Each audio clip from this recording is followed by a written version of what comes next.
안녕하세요. 스시에게 노선호세입니다. 이번 영상은 스시 코우지인데요. 사실 스시 드시는 분들 치고 코우지 셰프님 이름 못 들어봤다 하면 시체말로 간첩이라고 할 정도로 코우 셰프님은 거의 연예인급이시죠. 유튜브도 하시고 또 최근에는 구독자가 20만을 넘기셨다고 하더라고요. 그래서 스시 주시는 셰프님을 떠나 유명 유튜버 중에 한 분이시기도 합니다. 그래서 그 인기의 영향일 수도 있겠는데요. 여기 스시 코우지 이야기 은근 빡센 편입니다. 특히 주말 같은 경우는 한 달 정도 전에는 예약을 해야 될 정도인 것 같고요. 저도 아마 한 3주 전에 예약을 했던 것 같습니다. 아무튼 저도 처음에는 코우지 상으로부터 서버를 받았었는데요. 어느 날 갔더니 제가 가장 오랫동안 만나뵈었던 셰프님이 계시는 겁니다. 썸네일에도 있습니다만 바로 정영관 셰프님이시죠. 그래서 그 이후로는 정 셰프님을 지명을 해서 비록 비싼 하이엔드급 스시야입니다만 1년에 한 번, 두 번 이상은 방문을 하는 것 같고요. 제가 유튜브 채널을 개설한 지 얼마 안 되어서 여기 방문 영상을 올린 적이 있는데요. 벌써 반년을 훨씬 넘겨서 이렇게 더운 여름날입니다만 저와 가장 연이 오래된 정 셰프님 뵈러 찾아가게 되었습니다. 열심히 떠들다 보니 도착을 했네요. 주말 런치는 2부제로 운영을 하시는데요. 1부는 일찍 들여보내주시는지 모르겠습니다만 이렇게 2부로 갈 때는 이게 가장 불편한 것 같습니다. 어디 기다릴 데도 없이 더운 곳에서 서 있어야 하는 거 어떻게 좀 개선을 해보실 생각이 없으신지 아니면 이런 불편함이 있다는 걸 코 셰프님은 아시는지 잘 모르겠네요.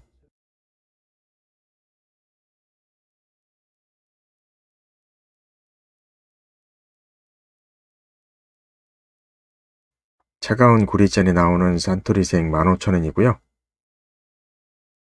정용관 셰프님이십니다. 아까 설명드렸듯이 저와 가장 오랜 연을 갖고 있는 셰프님이시고요. 제가 막 스시 입문할 때인 2011년 광화문에 있는 스시야에서 처음 배웠습니다. 제대로 초점이 안 맞은 것 같은데요. 10년 전인 셈이니까 엄청 앳돼 보이시네요. 당시 저도 막 생선 이름 알아가던 때였는데요. 하나하나 상세하게 가르쳐 주시던 기억이 있고요. 광화문 발길이 좀 뜸해지면서 그 이후에는 연락이 어떻게 닿지 않다가 도산공원 앞 스시야에서 뵌 적이 있고요. 셰프님이 여기 스시 코우지에 합류하기 전에는 코지마에 계셨던 것으로 알고 있습니다.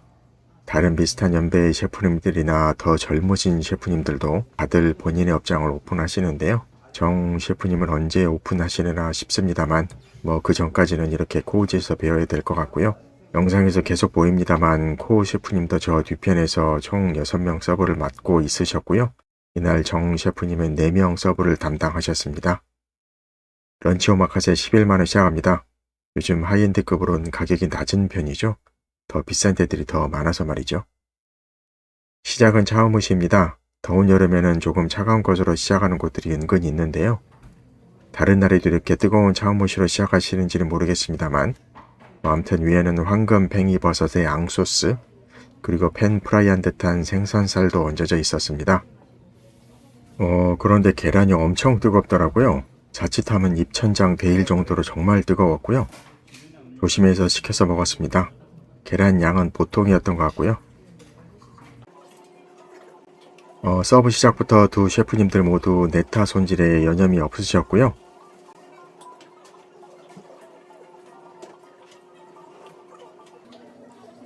전복 손질 중이신데요. 좀 빨리 영상을 돌려서 혹시나 보셨을지 모르겠습니다만 전복이 엄청 뜨거웠는지 물수건을 대고 전복을 자르시네요. 여기 코우지가 찐 전복을 엄청 뜨겁게 내어주는 것으로 유명하죠. 그만큼 셰프님들도 손질하시는데 애로가 있으셨네요.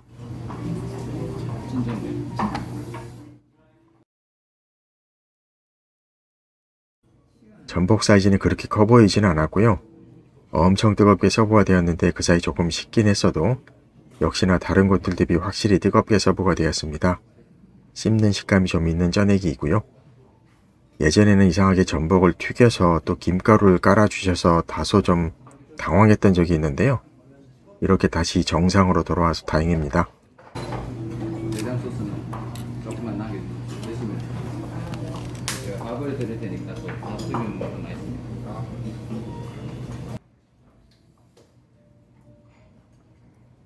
셰프님 설명처럼 남겨진 게우 소스 위에는 이렇게 샤리를 따로 얹어 주셨고요. 샤리만 살짝 맛을 봤는데요. 초나 간이 조금씩 느껴지는 스타일입니다. 약간 온도감도 있고요. 알알이 느껴지는 그런 식감입니다.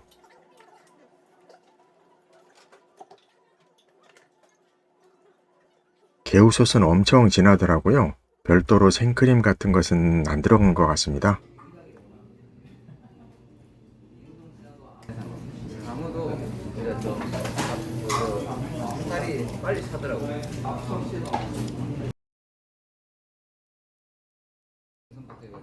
별도 사시미는 없이 바로 스시를 시작하시네요. 첫 점은 광어입니다. 하루 숙성이 되었다시고요. 두툼하게 썰려 있어서 씹는 식감을 살짝 주다가 서서히 사라지는 정도로 숙성은 나쁘지 않았고요. 샤리는 간이 있고 초향도 느껴지는 편이었고요. 아르알이 느껴지는 것 같은데 약간 된 것이 아닌가 하는 그런 느낌이 들기도 했습니다. 그리고 광어가 뒷단에 그 흙내 같은 맛이 살짝 스치는 것 같더라고요.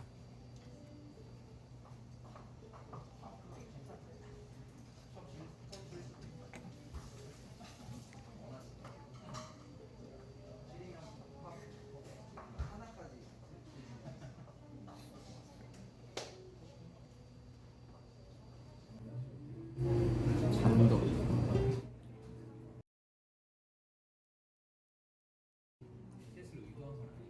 두 번째 나온 참돔은 맛도 깔끔했고요. 숙성도도 좋아서 전체적으로 부드럽게 씹히다 사라지는 식감입니다. 참돔 괜찮았습니다.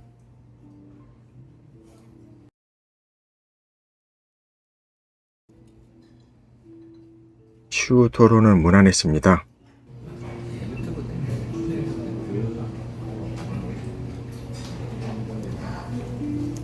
최근에 또 20만을 넘기셨던데요. 유자 채스를 넣습니다.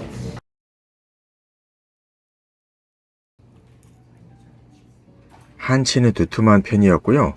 껍질 쪽 손질은 전체적으로 잘 하셔서 적당히 씹히는 식감이 있는 정도이긴 했는데요.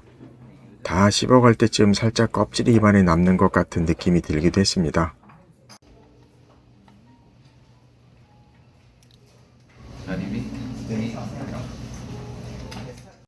자주 보이는 조합이죠. 김은 역시나 바삭한 것이 좋았고요.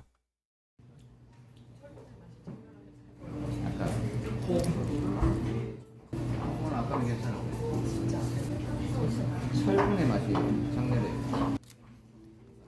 아까미가 괜찮다고 하셔서 그런지는 모르겠습니다만 일단 색감이 아주 검붉은 것이 보기 좋았고요. 셰프님이 따로 말씀을 해주셨는데요. 아까미 중에서도 머리 쪽이라 하십니다. 그래서 못지않은 감도 있을 거라 하셨는데요. 아주 쫀득한 정도까지는 아니었고요. 그래도 살짝 씹히는 맛이 있었습니다. 그리고 산미도 꽤 올라오는 편이었습니다. 이게 아마도 샤리가 약간 온도감이 있거든요. 그래서 그 철분향이 더 많이 올라오는 것 같기도 했습니다. 예, 좀 뜨겁습니다. 뜨거운 다시마께는 여전히 구성해 있네요. 온도가 살짝 떨어져서 예전만큼 정말 뜨겁다 정도는 아니었고요. 반가운 이쿠라가 보입니다. 전체적으로 양이 많지는 않아서 그냥 마시듯이 한 입에 넣을 수 있는 정도였습니다. 이쿠라가 신선해 보였고요. 짜지 않은 게 좋았습니다. 서브 직전에 저렇게 손질을 하시는 것을 보니 등푸른 생선인가 봅니다.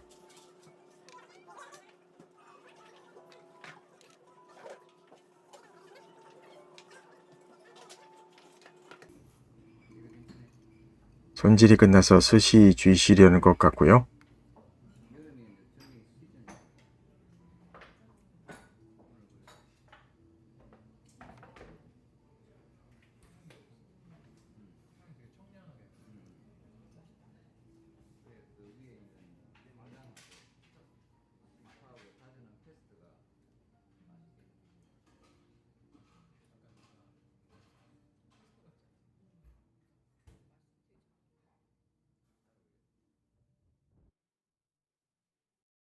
아지라고 하셨는데요. 사이즈를 봤을 때는 코아지인 것 같고요.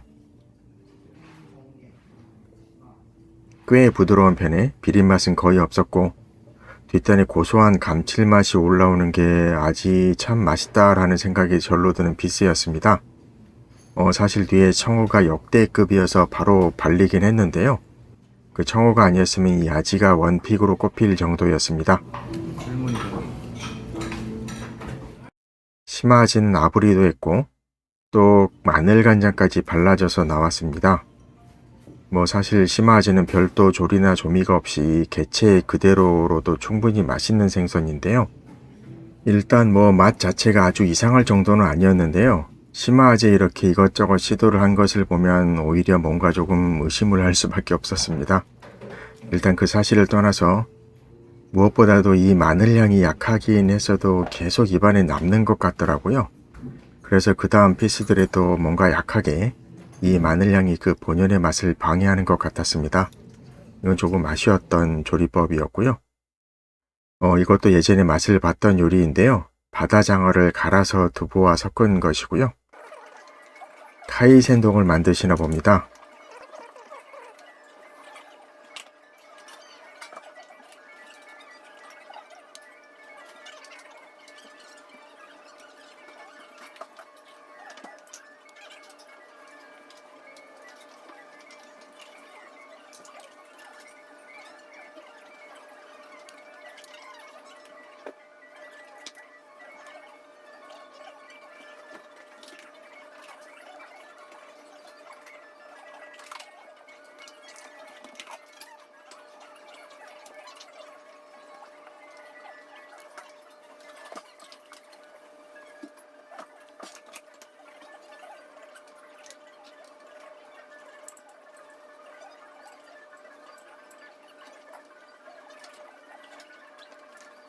카이센동은 나중에 서버가 되나 보네요.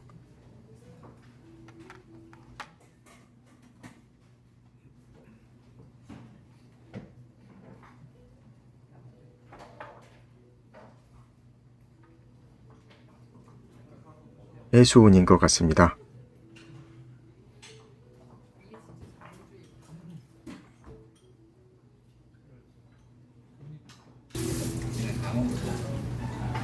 말좀 성게는 보라 성게. 얼마나 퍼주셨는지 손에 떨어질 정도로 우니를 가득 퍼주셨고요. 일단 우니 맛 자체는 나쁘지 않았습니다. 아마이비도 무난했고요. 보라색 사이즈를 한 10개 받으면요. 그때 한 개나 2개 이맘때는 많이 나와야 되는데.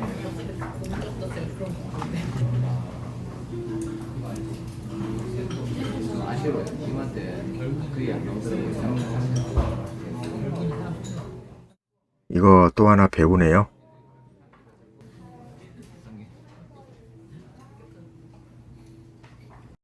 오토로는 마블링이 조금 약했고요. 아브리를 살짝 해서 소금 얹어서 내어주셨는데요. 약간 수분감이 느껴지는 피스였습니다. 예전에 산원 청에서도 이러더니 여기 코우지에서까지 이렇게 나온다는 건 좀 그렇더라고요. 아까 그 아까미는 괜찮았는데 말이죠. 미니 찌라시 안에는 아구간에서 그 삼치 연하에 아구간이 괜찮아요.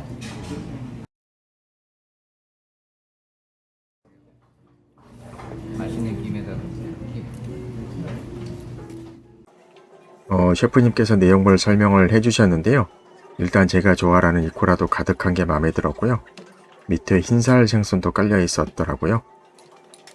배가 슬슬 불러와서 해산물 위주로 떠먹었고요. 사실 밥은 좀 남겼습니다. 그리고 김은 보통 같이 싸서 먹기도 하는데요. 저는 입가심 겸 나중에 먹었습니다.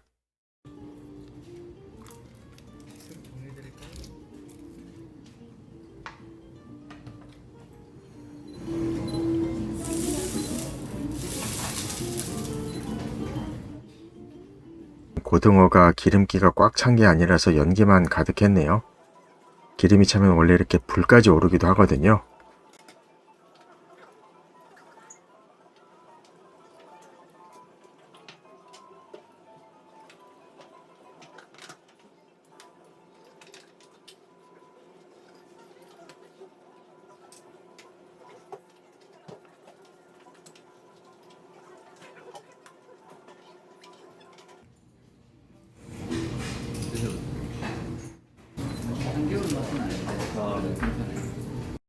셰프님 말씀도 있긴 했습니다만 기름기가 아주 오른 편은 아니라서 막 고소한 맛은 올라오지는 않더라고요.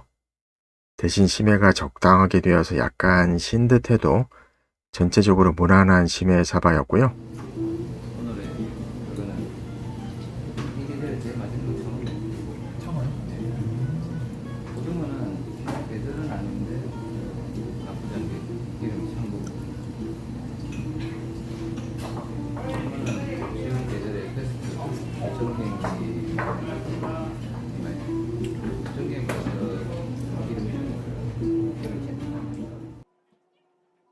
청어가 아주 좋다고 하시는데 기대감 뿜뿜입니다.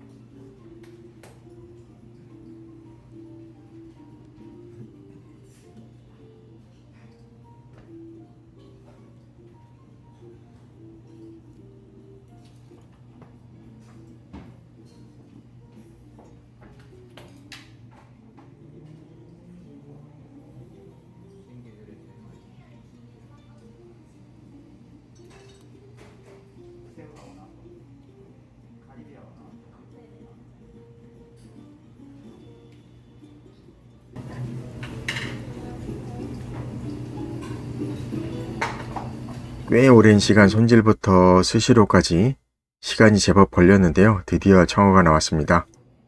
셰프님 말씀도 물론 있긴 했습니다만 이야 정말 맛있더군요. 입안 가득 씹는 식감도 꽤 진득했고요. 전체적으로 신선하고 고소한 맛이 가득했습니다. 압도적입니다. 신선하고 되게 고소하고 괜찮네요. 전갱이는 끝까지 못 올라오거든요. 암만 맛있어도 한계가 있어요. 이렇게 셰프님 설명까지 계속되긴 했습니다만 사실 여지껏 청어와 전갱이가 같이 나올 때 대개는 저는 전갱이에 손을 들었던 것 같은데요. 근데 이 청어가 제대로 물이 오르면 이렇게 대적할 생선이 없다는 말씀 이날 제대로 실물로 접하게 되었네요. 얘기가 많이 길었는데요. 이날 청어 정말 괜찮았습니다. 인정. 주변 사람들도 아주 맛있다고 난리더라고요.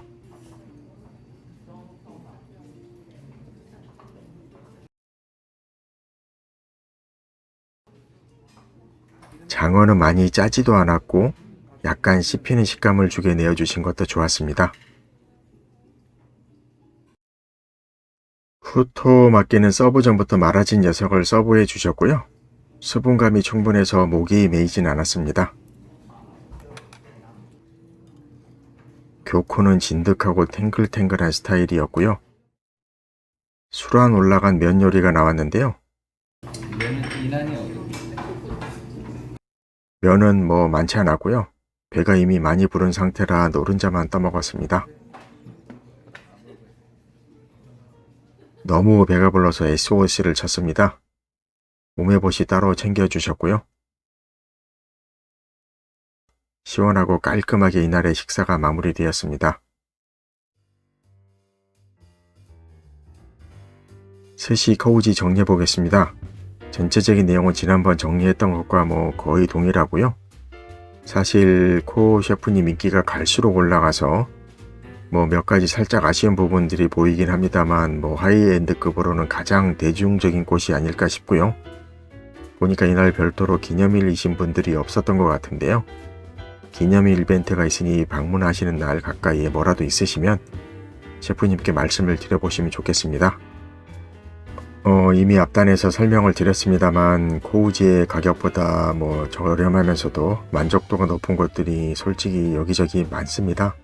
그럼에도 불구하고 제가 굳이 코우지를 또 예약도 잘 안 되는데 어렵게 찾아가려는 것은 단지 정영관 셰프님이 계시기 때문이라고 마무리하면서 영상도 마치도록 하겠습니다. 작년 말 런치 방문 영상 한번 보시고요.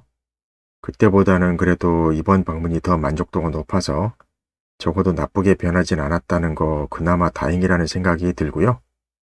그리고 비슷한 가격대인데 제가 최근에 방문해서 너무나 만족했던 하이엔드급 스시 기오이 런치 영상도 비교 겸 보시면 좋겠습니다. 감사합니다.